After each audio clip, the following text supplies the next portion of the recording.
All right, hello everyone, and welcome to the Religion News Association webinar, COVID-19, Tools to Help Religion Reporters Navigate the World's New Normal. My name is Tiffany McCallan, and I am the Chief Operating Officer of RNA, and I will serve as the event moderator today. Our membership committee is very pleased to offer this service to our members through the generosity of our presenters who are giving their time and expertise gratis today.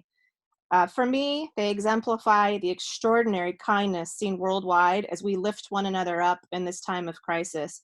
I am exceptionally grateful for your gifts today, presenters. Before we begin, some notes on how our very informal event will proceed. All participants will remain muted throughout the webinar. Presenters will be showcased one at a time, and we may need a few moments between them to organize screens accordingly. The good news is we here at RNA, we're used to these relaxed measures, so hopefully you all will be okay with that as we go. Attendees, please do be aware that all participants can see you unless you turn off that feature in your own window. We don't want anyone to turn into one of those memes I've seen floating around the internet this week, people who weren't aware that we could see them. And all participants will be able to see what you type in the chat box, so do keep that in mind. We will use the chat box for you to ask any questions. Please do feel free to post them in real time, though we will save them all until the Q&A session at the end. In addition, we encourage participants to post links to their own coronavirus coverage at any time throughout the webinar, especially if it's relevant to specific topics being covered then by speakers.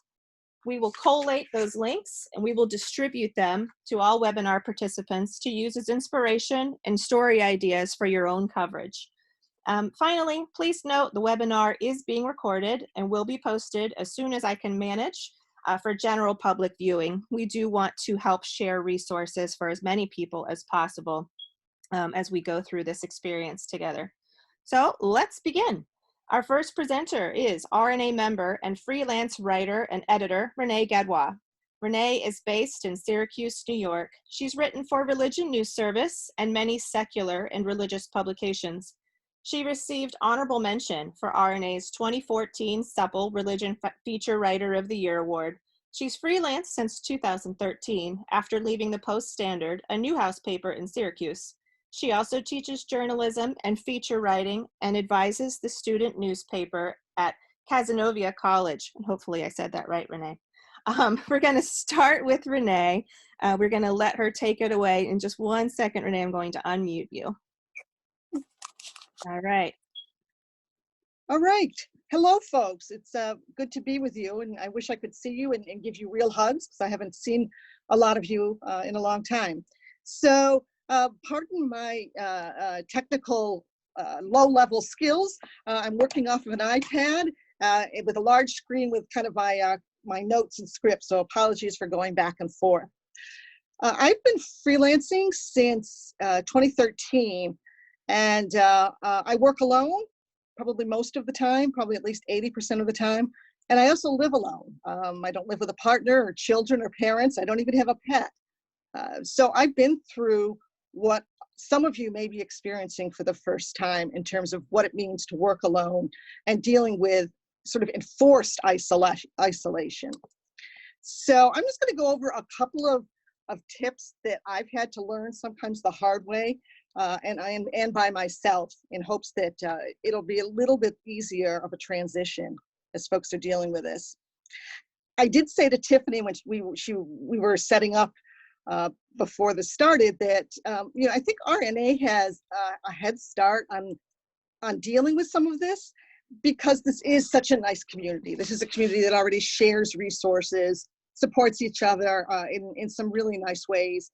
We're competitive, certainly, but I have found that people are very willing to share their resources. So that's just really nice to know in this kind of uncharted territory that we all have this team that can support us a bit. So I've got 3 or 4, 5 tips maybe. They're all kind of interrelated about what it is to work at home. What's it like and how can you make it a little less painful, especially during a time that's pretty uncertain for a lot of us. And the first one is the one that we all love to joke about so much, and that is the pajamas or pants or no pants issue. Uh, we've seen a lot of stories and sort of photos and images and memes about this. And it is funny to some degree.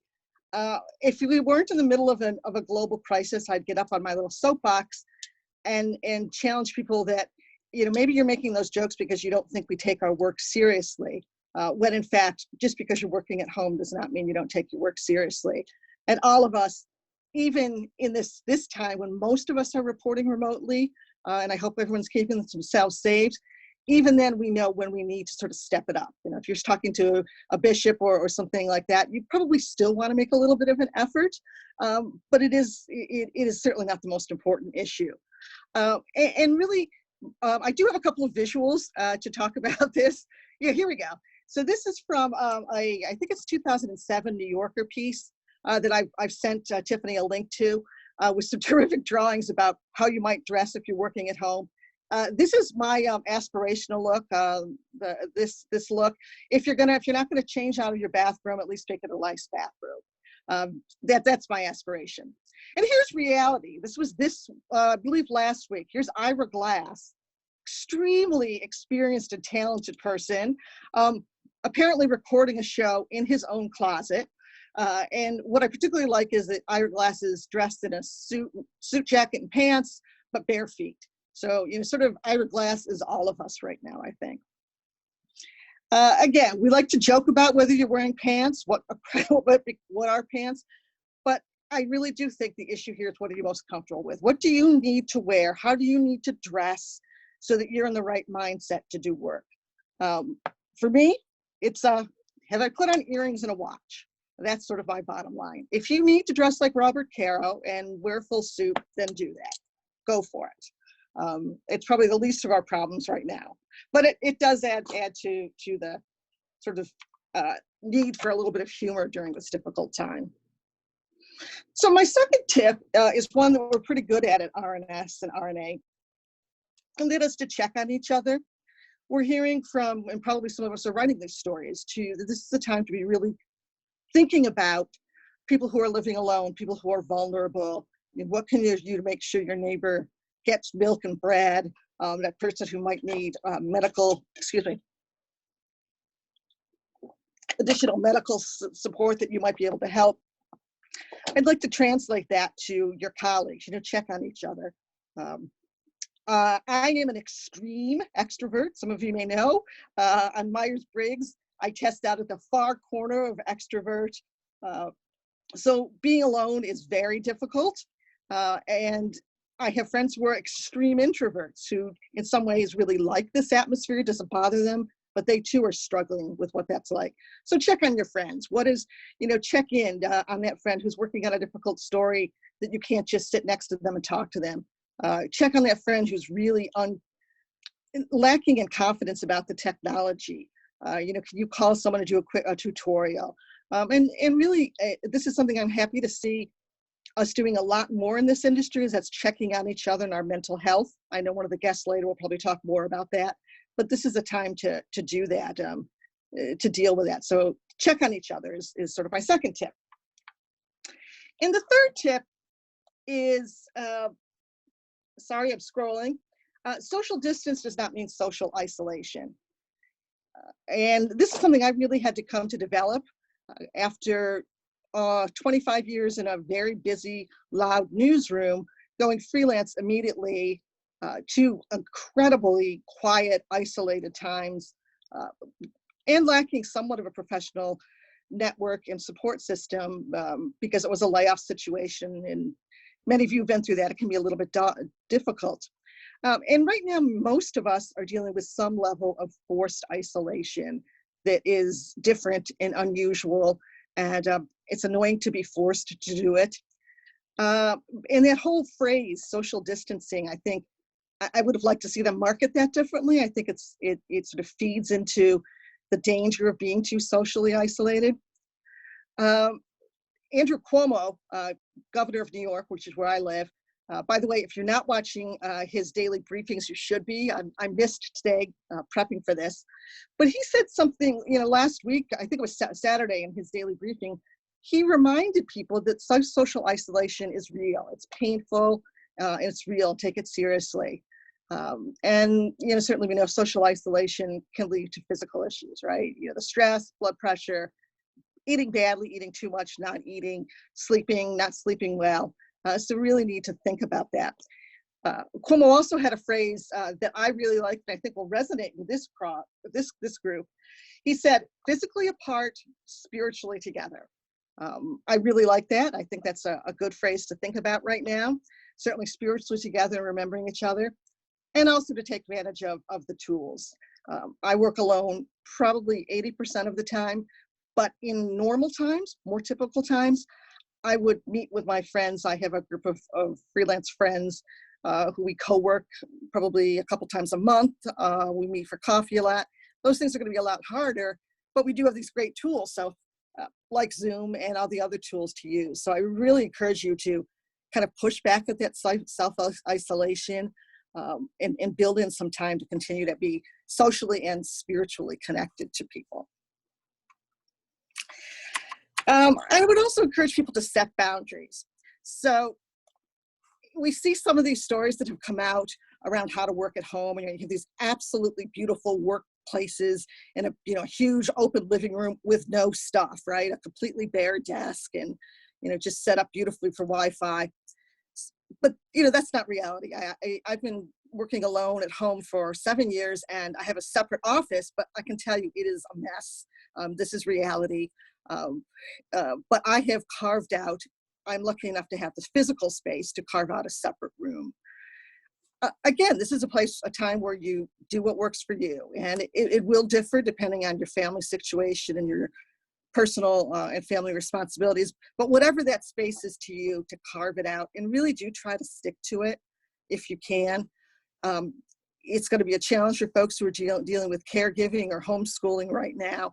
But I would encourage you to try to, again, maybe with a sense of humor, find some way to carve out space and time that's work time. That's the time. Maybe it's a sign on your office that tells your kids, interrupt me only if there's blood, for these 3 hours or whatever works for you. But I think most of us have become much more mobile and are a little bit more used to this. But this is going to be a time there's going to be high stress. So I think some boundaries will be pretty helpful for a lot of us. I would also say, as people talk about, have this perfect office and always get up at, 7 a.m. and have breakfast and then go to the office and make your bed. And my sense is there's a lot going on right now.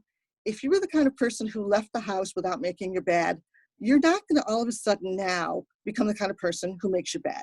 So kind of go easy on yourself, do what works, but do try to set some boundaries between work and family and work and life where you can, and given your particular circumstances. And finally, this is really related to addressing self-isolation and setting some boundaries, and that is self-care. Again, I suspect our last speaker will address some of this a little bit. But this is going to be really, I think, serious for a lot of us. This is going to be a long-term story, I think. And I'm glad that the journalism industry is starting to talk about this. For instance, after a shooting or after another kind of tragedy, trying to allow some space for their journalists to decompress and deal with the mental health issues of dealing with that kind of situation. I think it's early days, right? In the United States, we're not yet seeing the huge numbers that we have in some of the European countries, but this is going to be stressful and for some people potentially traumatic. So I would just urge people to sort of be aware of that.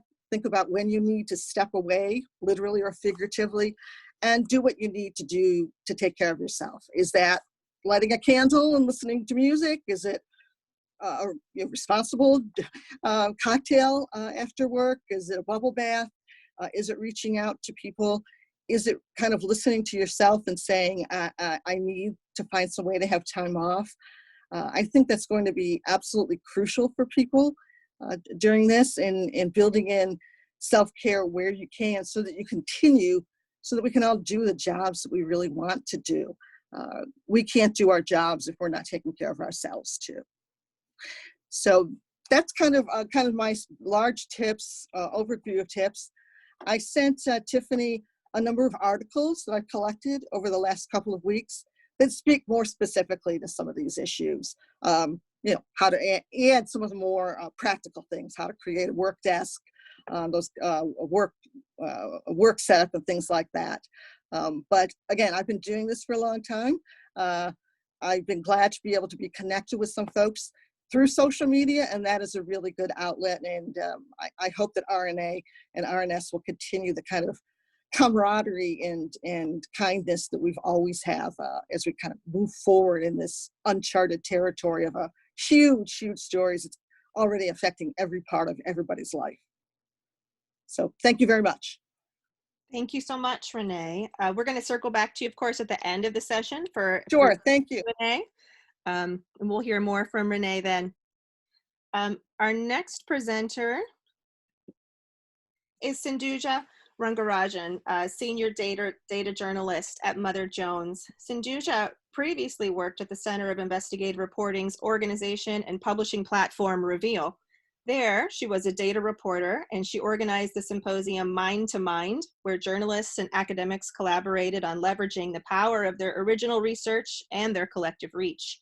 Before her journalism career, she was a qualitative and quantitative researcher with experience spanning many different industries. And I am going to let her take it from here to share her experience to help you get through the massive piles of data that go with this big story. Go ahead, Sinduja. Hi, hi everyone. I have a couple of things that I want to share with you. This story has been moving really quickly, unlike many other stories, and data has proved to be a really vital part of this story. So I wanted to point you all to some reliable data sources that I use in my work and monitor in my work, and you could all end up using. Most of this data is free. The main thing is to think about what's a reliable source, and I'm going to talk about the different kinds of data that's available nationally and globally, because this is probably one of the stories where national and global data are both essential. You need to know everything from what's happening in your county and city to what is happening and how you can compare it with a place like Italy or not, South Korea or something like that. So there's like such a span and a range, and lots of possibilities with data. I'm sure you've seen a bunch of charts. So I want to take you through the whole range of possible data sources. And then obviously I can share all of those links either in the chat, or I can send it to Tiffany and then have it go out to members. But I'm going to share my screen and run you through some of this, and happy to take questions if you have anything. So I don't have a ton of experience reporting on religion and religion-based data. So I don't have a lot of resources at the intersection of COVID data and religion. But if you have questions, we may be able to talk through how to get that data, because just looking at data sets put out by these organizations is not the only way of collecting data, and not everything, so there can be lots of other ways. So I would love to hear your questions, and if some of you have more experience in the beat and with data reporting, I see a couple of people I know here who I deeply respect, also feel free to share some sources if I've not mentioned something. So with that, I'm going to start sharing my Chrome screen. I hope this is the right one. Yes, okay. So I'm going to start with something called as a situation report. Can everybody see the screen? Yes, we sure can. Okay, awesome, great. So the one of the most reliable sources of data is the World Health Organization, WHO, and then they have these situation reports that they put out every day, which looks like this. It's in a PDF. It's probably it is absolutely reliable, has a ton of data on a global level, from a country level. I don't think that this is the data we need to practically use, but I'm just saying that this is a great source to probably cross-reference. There are lots of people who are working with this data. I'm going to share sources that you can actually use that are more readable, but this is a good place to just know the WHO situation reports. You click this and you get to see a PDF like this. We don't want data in PDFs because it's a lot of work for us, but it's good to confirm because, every time like I work with this data, I realize that there's just so much going on. Every source is different. The data is changing every single day. So if you want to cross-reference something, then this is like a reliable place to start.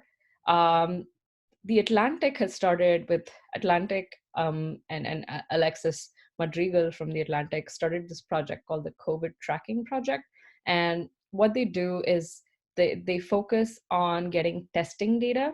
As you all know, one of the biggest stories with the coronavirus in the US has been that we haven't been testing enough people. And then you can also see that the president's constantly saying all these things that you want to cross-check and cross-reference and see if that's right or not. For example, he said, we've been testing more than South Korea in the last 8 days. Is that even true? Is that not? How many tests have we done, et cetera, et cetera. And I think that there's a spreadsheet here which has that data. So it has a lot of tabs.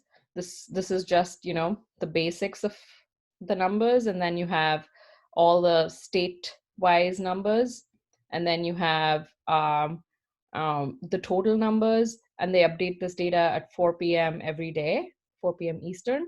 And then you have this by dates. So if you want to look at a time spread of this, you can see, and you can filter out your state, and you can filter it out by dates. So you can look at, this is how California has been doing its testing over a period of time. And then this is how things have been in the US in the last, how many ever days that they've been tracking, maybe last 2 weeks or whatever. Have the tests increased? Have the number of tests decreased? How many people are testing positive, negative, et cetera, et cetera. So this is a great resource, very reliable, something that many, many journalists are working on behind the scenes, not just Alexis Madrigal, although he's the one who started it. Lots of people are volunteering. And so this is a great resource to sort of keep in mind. There's also this new resource that I learned about, which is basically, if you want to look at the number of cases from a county perspective, it's super useful because, we have so much on states and countries, but there's very little data on a county level. And this may be of importance to you if you're looking at, hey, I want to know how my county is preparing, how many cases it has versus how many hospital beds it has, or if you want to do some sort of thing like that, then I think that the county level is extremely important. This again, is a big data set that USA Facts has put across, and you can download that data and send them a note if you plan to use this data, which I think is super interesting.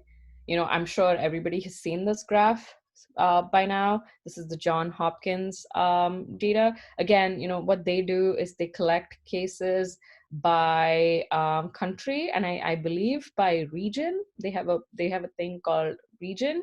So again, very reliable. I would say, the World Health Organization data is probably the genesis for a lot of these data sets, but these are easier to use because they're in a spreadsheet and sort of easier to use. So I would, if I'm doing anything on a scale, like for example, I'm looking at the global reach of something or stuff like that, then I would look at this data. If I'm looking at stuff by countries, then I think I would look at this data. For example, if you want to say the number of cases in California has surpassed the number of cases in in this particular African country, then I think you need to look at the number of cases in California from, USA Facts or from the COVID tracker. And then you also can look at, John Hopkins and sort of compare that to a country if you want to, that's a way of contextualizing something if you want to use that in a story. Here's another, like, it's a compendium or a collection of lots of data sets called Big Local News. It's a project that comes out of Stanford. You need to I think sign in with like your Google account or something, And so this is not the page you'll see when you type biglocalnews.org. You'll have to sign up. But once you do that, there's something called as open projects. And when you look at that, this is like all this data that they've put together. So you can see that they've already put together the COVID-19 tracker that I was talking about from the Atlantic. There's also, schools that are providing school meals, things about hospital beds. There's the nursing home beds availabilities, and all of this data is organized by a lot of this data is organized by census. It's already, there's already the census data and the hospital beds data. So this is these many hospital beds in this county, but this is the population of that county, and these are the number of people who are over 50 in that county. So they've already like put many of these things together. I believe this is one of them. This is another one. The hospital beds are all interesting to look at. It's also very nicely documented because it's done by data journalists. So they understand the importance of documentation. So if you open one of this, there's like a zip file and there's like a README document, which I think you should read absolutely carefully. But I would say this is like slightly advanced, and you need to like know a little bit of, you should have worked with data a little bit before you can work with this data. I also want to talk about, I think this may be interesting to you. This is the National Governors Association. Every state is, putting in laws and doing things, and things are changing pretty quickly with the laws and with everything, state by state. So, this sort of documents at least some of it, or this is at least a really good starting point for all the policies. So for example, how many states have declared an emergency, what's going on, how many states have closed non-essential businesses. So for example, this is another huge data set for that. And then, they link to all the pages and they talk about all the things that this particular state has done in response to COVID. So I think this is like policy data, if you're interested in those kinds of stories. This is the data that comes from the Johns Hopkins, the map. Everyone's seen the map, but the data is hosted on a GitHub site. You need to probably have a GitHub account or know how to use GitHub to get this data. Or I think you can look at one of these data sets. I think you'll have to sign up on GitHub any which way, but maybe once you come across this, you can look at this.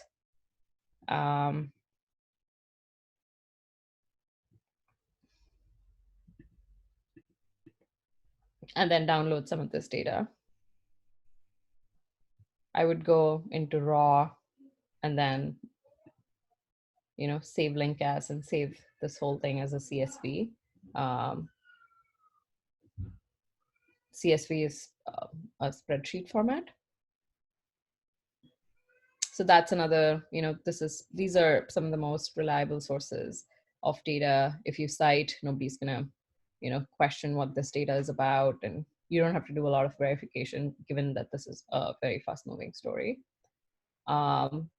Here are some more sources. I think that most of that data has, total cases. This seems interesting. This is a curve I'm sure everybody has seen. So, this is going from here to whatever the top. This is called worldometers.info. But this doesn't tell the whole story because this doesn't talk about the people who've recovered. So what are the number of active cases? What's the growth of active cases? Clearly, right now, we're still growing pretty quickly in the US. And how are the deaths and et cetera, et cetera. So this is like a lot of data with different cuts and slices. So that I think that's useful. Although this data usually often, in my experience, doesn't match with Johns Hopkins and others. So it's good to have this resource. It wouldn't be my first choice of use. ourworldindata.org is another organization that's been doing an amazing job of collating some of this data. For example, here's their chart. They have a lot of articles if you are looking for any sort of inspiration, particularly data-driven inspiration for your stories. Then they have lots of interesting stories that I haven't seen anywhere else. National analyses done with the data, so you could read their stories. But the cool thing is, for some of this, you can also like play with some of their data. They're comparing data sources here, and then you can also download this data here, and you can do a lot of things with this data. So I think this is a really good resource. And I think that's about it for me. I think one other thing that I wanted to add is there's just a lot of data related things, particularly projections that are happening. Some of it is really scary. I'm sure you've seen articles in the media with, if so many people get infected and we assume so many people end up being in the hospital bed, this is the worst case scenario and this is the best case scenario. I've seen a lot of that happen I've just seen a lot of that happen in everywhere, not just in the news media, because I think they're a little more responsible than on Twitter, but I've seen a lot of people, particularly data scientists, who have absolutely no understanding of epidemiology, sort of posting, hey, I think this is going to work and this is why. I think it's a time to be super skeptical as journalists, and the same thing holds true for data. If you feel like something doesn't feel right and it isn't from a source that's like meticulously tracking, or one of the sources I mentioned, then I feel like there's a lot of, if you don't trust it, you don't trust it, and you should be very skeptical at this time with all your data sources and where something's coming from. Wow, thank you, Sinduja. I'm telling you, that makes me feel like there is just an enormous mountain of things to sort through. So I think these resources will be invaluable, and I will collect them from you, and I'll be sure to share them as a collated list with everyone later as well. So let's go back here. I did see that Al has joined us, Al and Reese Sydney, so I'm going to find their window here and put them at the forefront. Okay, Al, are you there? Maybe. Let's do his introduction. Oh, he's connecting to audio. Okay, super. I will go ahead and introduce him. So next we're going to welcome two guests, Al and Sidney Tompkins. After nearly 30 years working as a reporter, photojournalist, producer, investigative reporter, head of special investigations, and news director, Al Tompkins joined the Poynter Institute, where he is senior faculty for broadcast and online media. He is the author of Aim for the Heart, a textbook about multimedia storytelling that has been adopted by more than 100 universities worldwide. He has also taught in 49 states and in Canada, Egypt, Denmark, South Africa, Iceland, and the Caymans. Joining him today is the Reverend Sidney Tompkins, who is a licensed psychotherapist with more than 40 years of clinical experience. She has worked with Fortune 500 companies and federal law enforcement agencies, teaching how to manage traumatic stress. More recently, she and Al have taught thousands of journalists worldwide what new evidence is showing about how journalists also commonly suffer from a form of traumatic stress. They teach common sense management techniques to spot stress and how to work through it. Sidney is also a recently retired United Methodist minister. So I see, it looks like Al is still trying to connect to audio. So while we are, since he's connecting to audio, he can't just hear me yet. While we're waiting for their audio connection to come through, I did have a question for Sinduja from Renee. So I'm going to unmute you again, Sinduja. Renee asks, how reliable is the CDC information? I mean, I think it is what we have, and I think I would say it's reliable, unless there's any reason to, doubt it, which would be a major story in itself. So I would mostly be okay with CDC data, and then believe that CDC is its own institution, sort of maintaining its integrity outside of what's happening politically.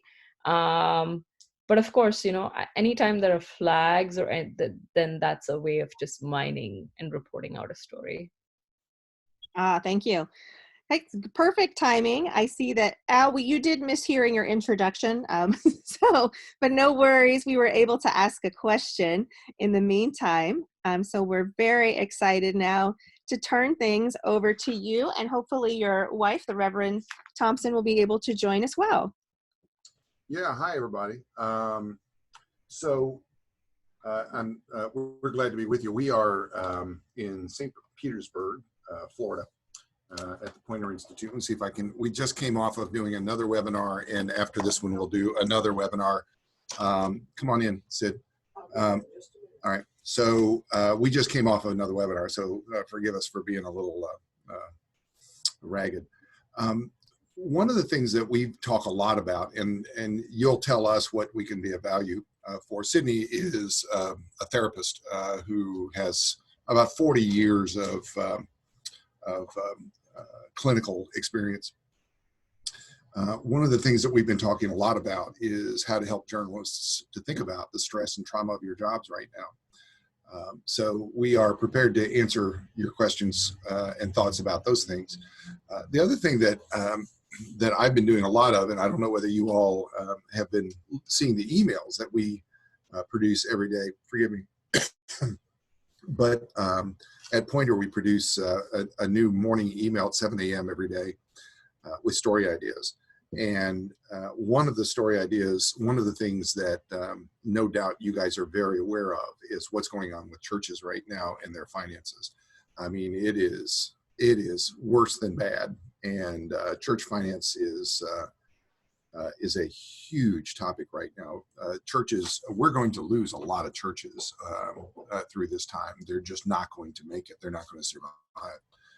They've already lost 2 weeks of contributions, and Holy Week, as you well know, is a critical time, not just for Christian churches, but also for Jewish temples and for Muslims. Ramadan will be starting in April.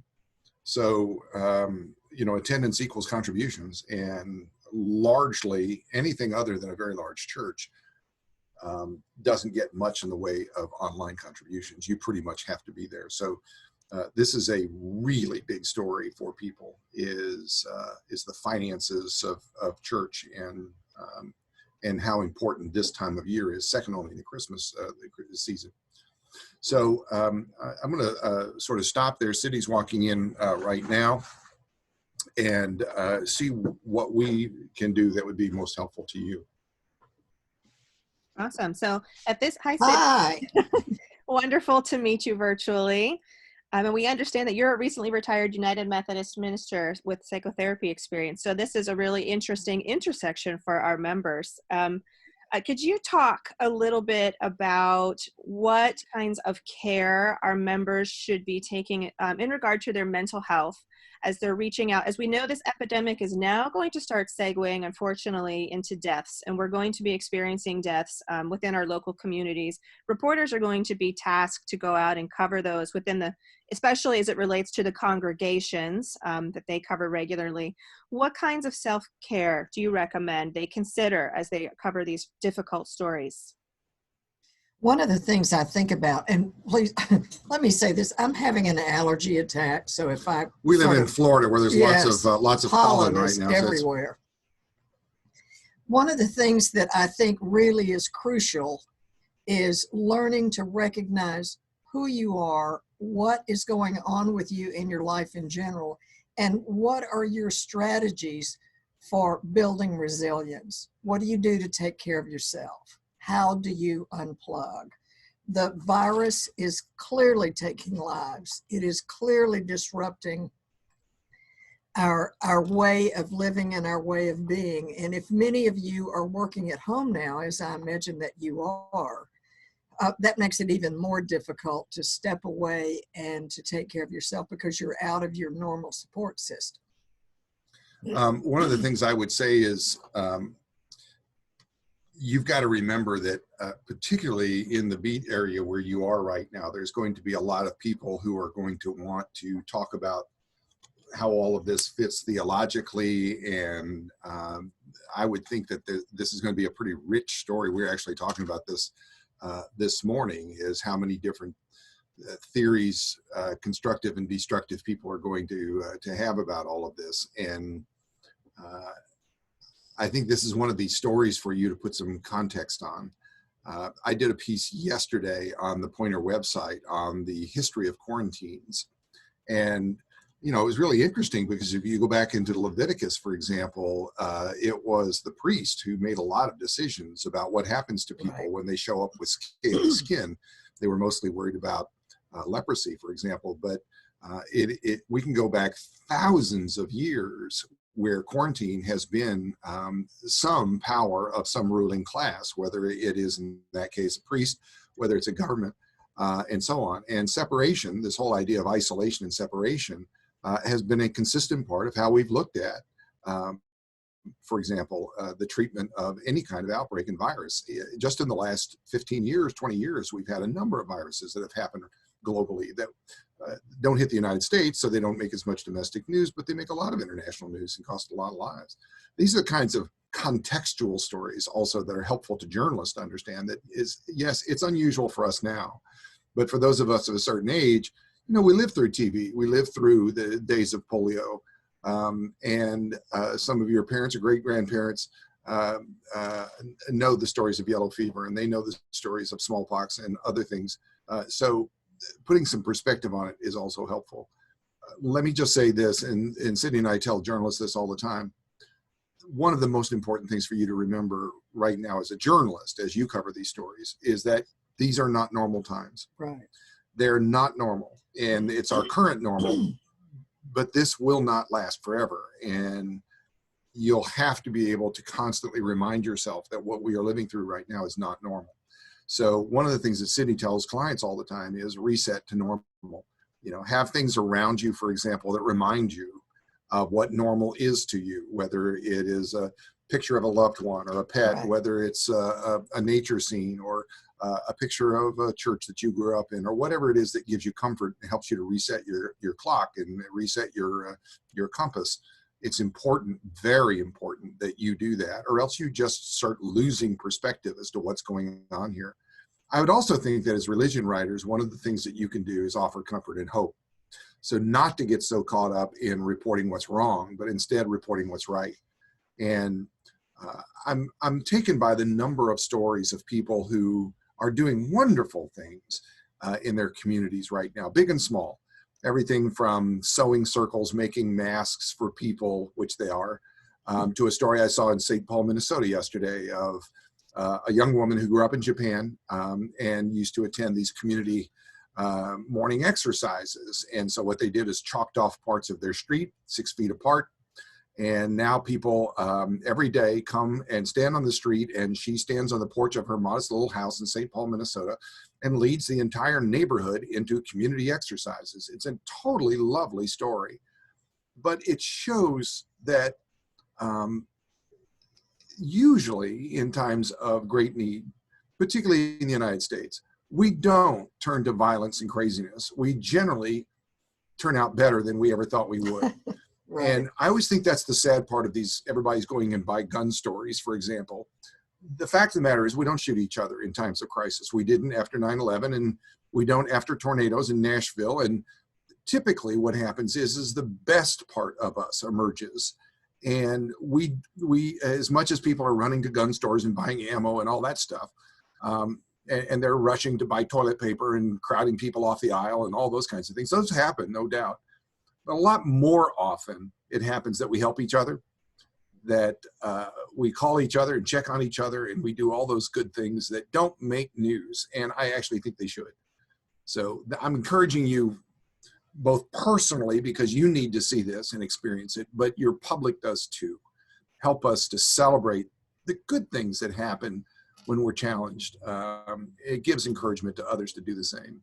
What, right, and to ask yourselves, how is it that you can help others know what your places of worship do to care for the community? How are you reaching out? How are they reaching out in other ways to help the least, the last, and the lost, because right now is a time where that's very dangerous. You know, these churches are going to, they're going to be really important if this lasts on another month or so of separation.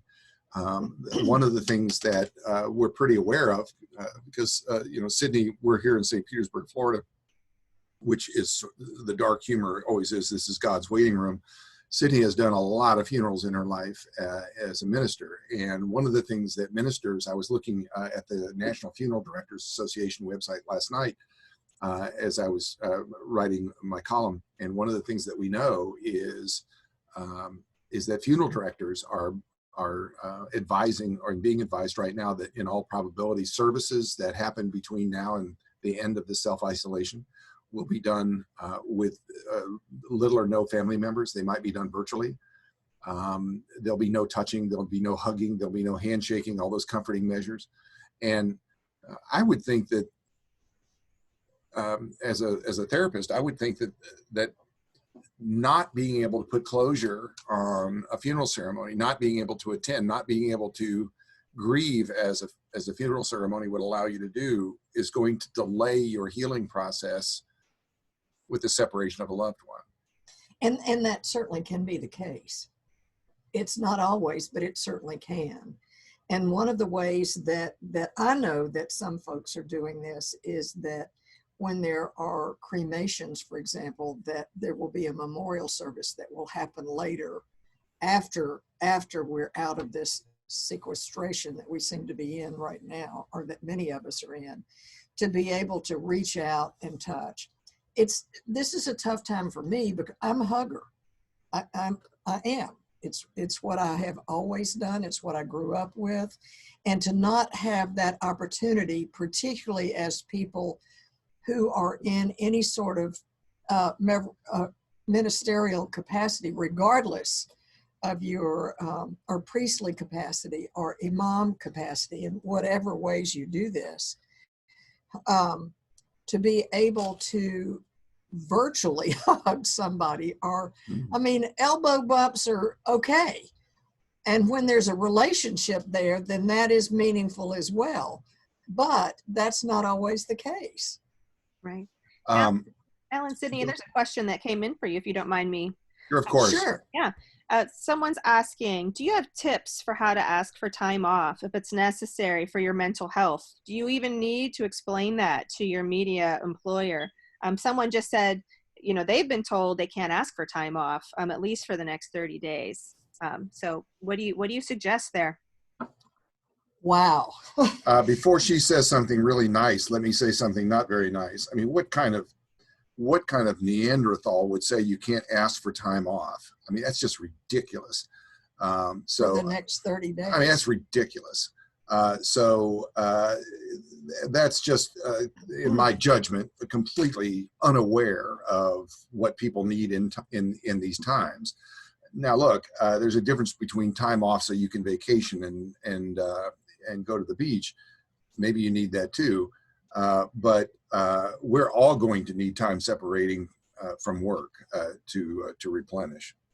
Right. And what I would say is that it's important, if you're told that you can't take time off for the next 30 days, you have a schedule that you're working. My prayer is that you're not being told, okay, and you're on call 24 hours a day, every day. But to be able to build in opportunities for you to take better care of yourself. Know yourself. Know what you need to do to take care of yourself. Think about, and if you've never done this before, this could be an opportunity for you to grow. For example, if you have a pet, to be able to, there's tremendous research on the healing power of just stroking an animal. That's the only unconditional love that money can actually buy, unless you have a cat that doesn't like you or a pet that doesn't want to be around you. To be able to just interact at a time when, if you're working at home or working remotely, when you can't go to colleagues and have those kind of conversations that you ordinarily would have as you walk, to the water fountain or whatever, to just be able to reach out remotely, pick up the phone, call each other, text, do whatever it is that you need to do. Our daughter is in the news business as well, and her work team is Zooming at night when they're just sitting and carrying on conversation as they ordinarily would if they were working together. But they've also, on their own time, they watch movies together. I mean, online. One of the things that you can be doing, and I suspect some of you are probably freelancers, most of you probably work with relatively small staffs. What I would say is one way you can find time away from work is to help each other. So volunteering to say, look, Betsy needs a day off here. Let me cover for her today, or let me pick up something that she needs to do. When the boss starts hearing us say, look, I'll take, I know Sydney's been really straining here to get all this stuff done. Let me pick it up today. I got this. Give her time off. When you start advocating for each other, it ends up sending a pretty powerful signal to bosses sometimes. Right. And what you also need to do is learn how to speak for what it is that you're needing. Absolutely. Right. If you don't speak up, if you don't let your boss, for example, know what's going on with you, then you're shortchanging yourself, because we are not mind readers. Bosses are not mind readers, neither are colleagues. If you don't ask for what you want, chances are really good that you're not going to get it. Right. I should clarify that they are, this person did say that they are allowed to take a day off, but a longer term time off was not going to be possible. But okay. I have another question here, though, from someone who's asking about her Tennessee newsroom, which just covered the devastating Nashville tornado. We're from Nashville, so we have a lot of connections there. Right. And then she's asking, are there any tips on how to boost spirits of colleagues while we work from home, respectfully balancing online team building and support while being mindful of the fact that colleagues might be mid-breaking news without us knowing? How do you manage this online community where you're trying to still function together as a news organization and encourage one another, but also be mindful of everyone's expectations on their work days? What do you suggest? All right. Well, let's try this from a couple of points of view. First, one of the things that Sydney and I do a lot of teaching on trauma and stress with newsrooms, news organizations all over the world. And one of the stories that we heard when we were at WNBC in New York City recently is there was a reporter who had covered a particularly traumatic story. And another reporter called her as soon as she got off her live shot at 6 o'clock.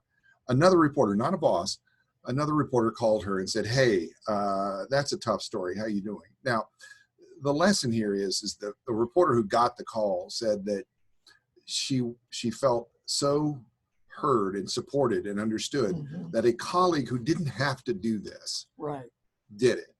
And that kind of peer support is incredibly meaningful.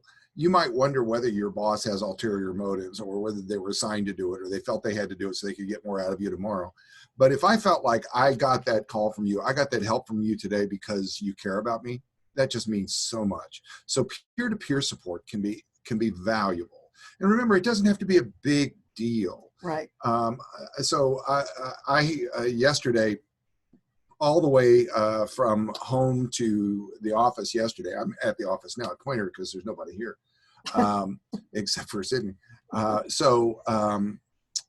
the way here, I was making phone calls on my iPhone via Siri saying, send a message to Kim, send a message to so-and-so. And I was just sending 1 or 2 sentence messages to people I know in newsrooms, just saying, hey, I'm just checking on you. You're doing great work. And I really admire how you're handling all this. Just 1 or 2 sentences. And I got so many responses back from friends of mine who are in newsrooms all over America saying, it just means the world for somebody just who didn't have to do it just to do it. And so that's one thing. Don't underestimate the positive influence that you have of just noticing something that somebody did. Right. And I'm sorry, what you just said about noticing what somebody did. Become a real noticer. notice when you're interacting with people, even if it's by text, notice the response. And as you're reading that, think through, how might I be feeling if I had just written this? What might I be thinking if I had just written this? If you're talking to someone on the phone, which I highly recommend, whether you're doing FaceTime or whatever, but if you're, excuse me, if you're talking with someone on the phone, listen to tone of voice. If you're watching, as we're doing right now, notice facial expressions. These are people that you know well. What's different about what you're seeing now than what you saw a month ago? The other thing I would say to you, particularly for people around places like Nashville or North Mississippi yesterday, who also got hit by tornadoes, the least useful thing that you can do is say, I know exactly how you feel, Right, because, the tornadoes came through here too a year ago, and I remember that. No, you don't know how I feel. I can't even imagine how you feel, but I would like to know how you're doing. Don't be a know-it-all today. Just listen and say, how can I help you? What do you need from me? What can I do that would help? And mean it when you say that. It could be really valuable. Right, mean it. Yeah. Go ahead. I was just going to say, as we get close to the end of our time, I want to ask kind of the same question to all four of our presenters. I'll start with you two, since you're already up and featured. As people try to navigate this crisis, this pandemic, what do you consider the way to start every morning? What are your 3 resources you check every morning to stay on top of the story and on top of your health and your well-being? I'll start, and I'll be self-serving just for a moment. I have an email called Covering COVID-19 that is on the Pointer website. I produce it every morning. It'll be in your inbox at 7 a.m. Eastern time every day, Monday through Friday. And I promise at minimum 4 or 5 story ideas you can do every day. So that's one thing that I urge you. I hope that you'll take advantage of, because it is, I write it expressly for you every day. So that's one thing.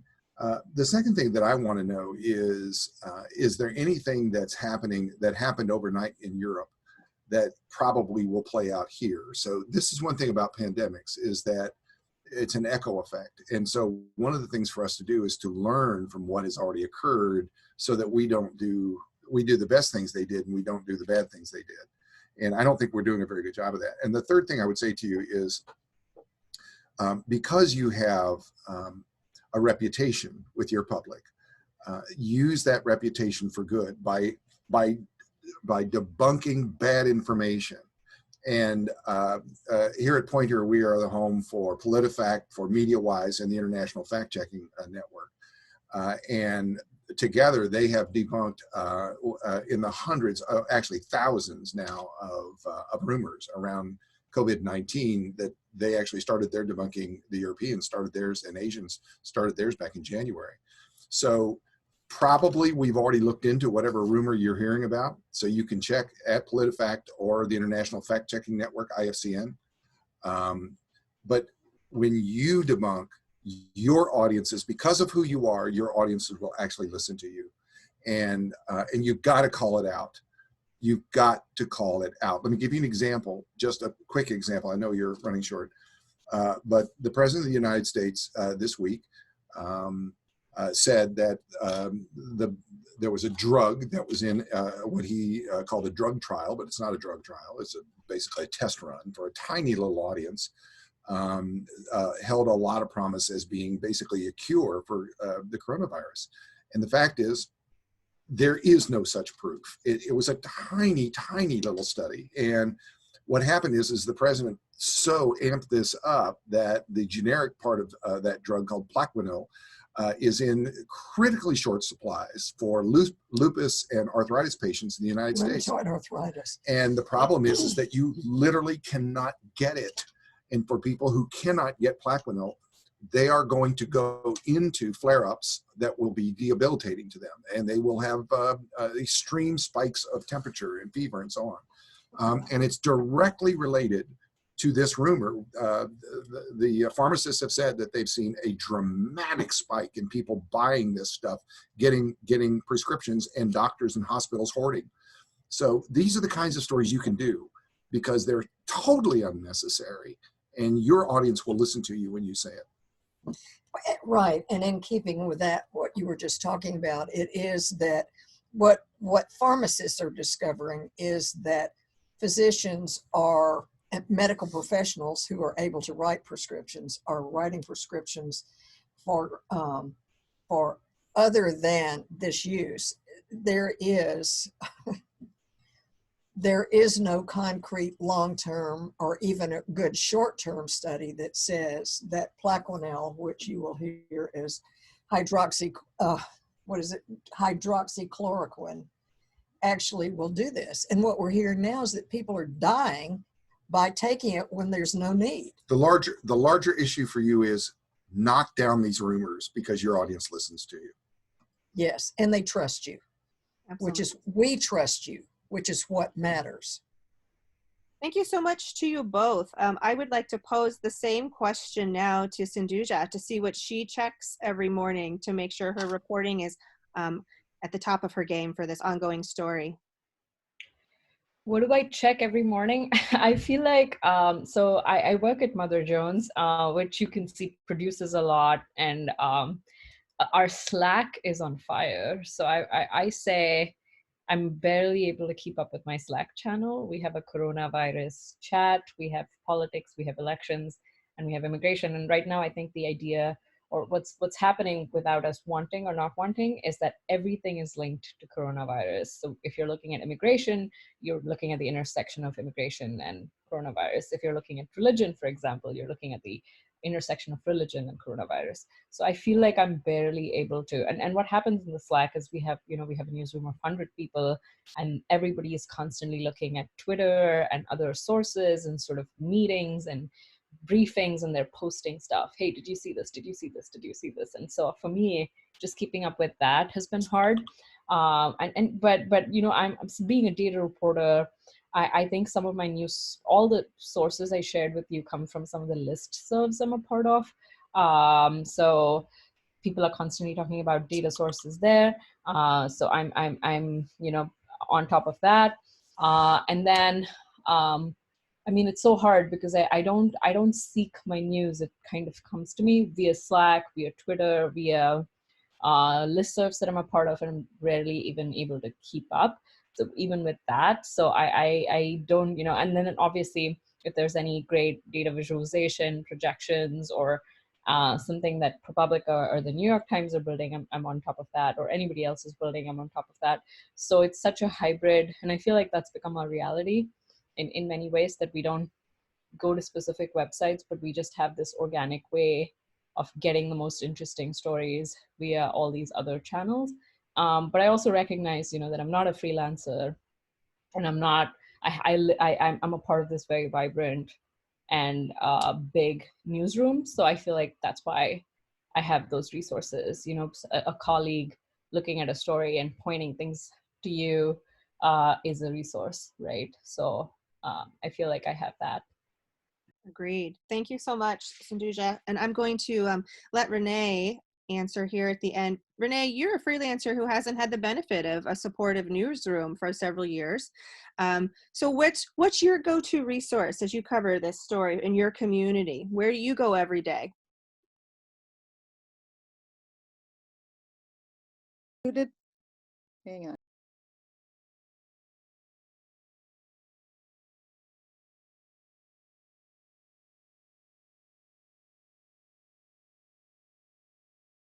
Hold on, Renee, you're still muted. Hold on. Yes, go ahead and click unmute. It's still muted. There we go. There. All right, now go forth. So as a freelancer, I have a variety of projects, and you know, those of us who've been watching this the last 2 weeks, you know, just crashed down. I have lost, frankly, a lot of my freelance jobs, a lot of my gigs. Some longer term projects have been put on hold. So I'm a hungry freelancer, so keep me in mind. But I have been commissioned by our local Catholic paper, and I've been working with them pretty much full time for the last 2 weeks. So that means my topic is very narrow, and it's a topic in a niche that I know pretty well, and there's a lot of details and a lot of specific language, so I'm really immersed in the Catholic Church language and following that really, really carefully. So what I've been trying to do is as I catch up first thing in the morning, I check what's coming out of the Vatican, I check what's coming out of some of the top national Catholic publications, and see what's happening in the 7 counties where this diocese is located. But then frankly, to try to get out of my bubble and think about larger stories, I do go pretty quickly to the newsletter that RNS puts out, and to my Twitter lists that are made up of RNA members and some of the religion experts that I've followed for years, which include many of you, and look at the good, really terrific, broader stories that you're doing, and think about how I can take some of those broader issue stories down to the very specific audience I'm writing for right now. So keep it up, and thank you very much.